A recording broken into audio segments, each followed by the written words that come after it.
Going into the cone, we can close, and we'll open up the new. Let's jump back into the templates. Let's get the picture for the cone.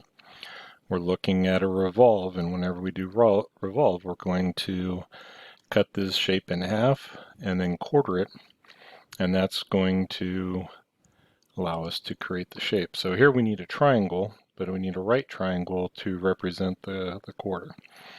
So let's go into the front plane and open up the sketch.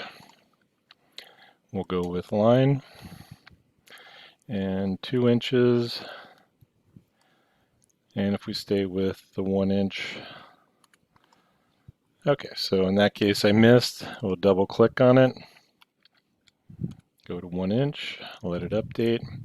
Alright, so it's still showing up in blue, so I'm going to use the middle scroll wheel and zoom up. And if we grab that endpoint and just drag it around, that tells me I didn't quite get a horizontal relation, so I'll have to add it manually.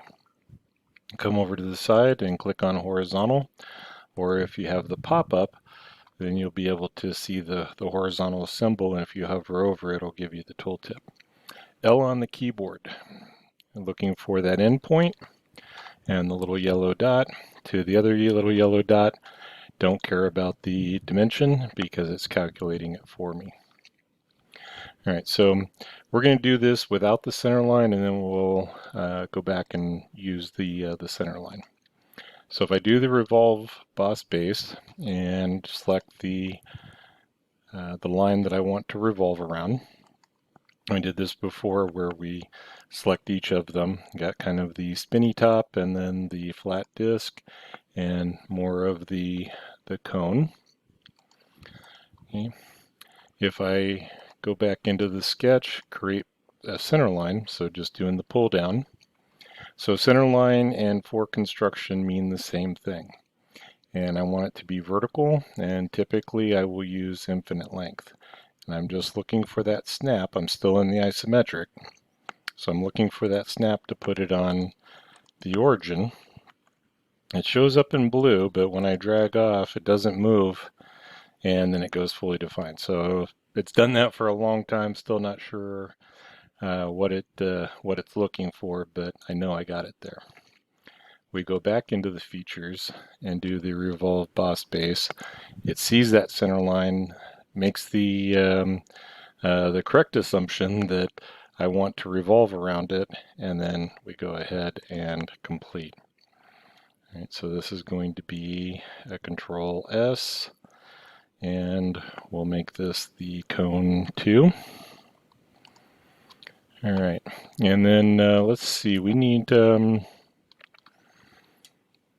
why don't we go with the new jump templates. Okay, getting kind of tired of setting the third angle, first angle projection, so we'll have to correct for that.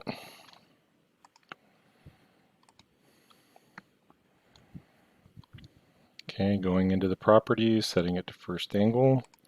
See if we can find that and reduce it. All right, so minimizing the screen, I can locate the cone 2 and drag it in. And then we'll minimize that. That takes me right into the model view. You creating multiple views. I need the 2 and the isometric. I don't really see much more in the way of the preview, so we'll go ahead and accept it. All right, and then again with the repositioning, I'm just looking for that 4-headed arrow and doing a left click and drag. A left click and drag, and these are tied to that parent view.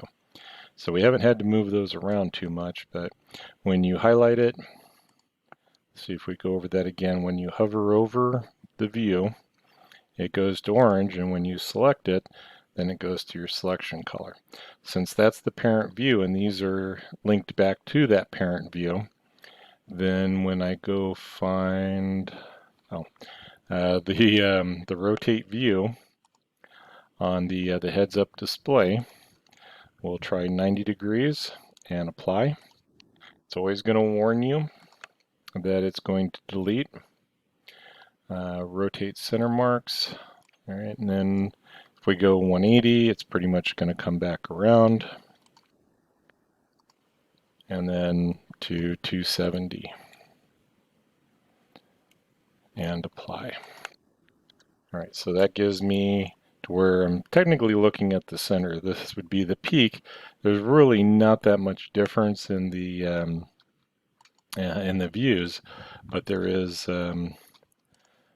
some there. So let's go with the dimension. If I pick the hypotenuse or the angle, it's not giving me that horizontal vertical, so I just want to escape out of that.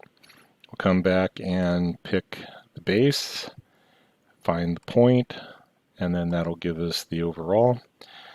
And we'll bring this over and get the base diameter.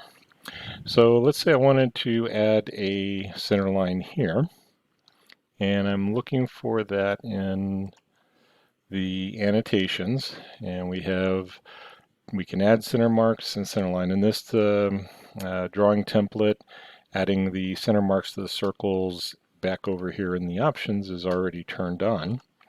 If I do the select view, it puts the center line through the middle, and then we have the shape. Then if I want to reposition or move the dimensions around, I can adjust those accordingly.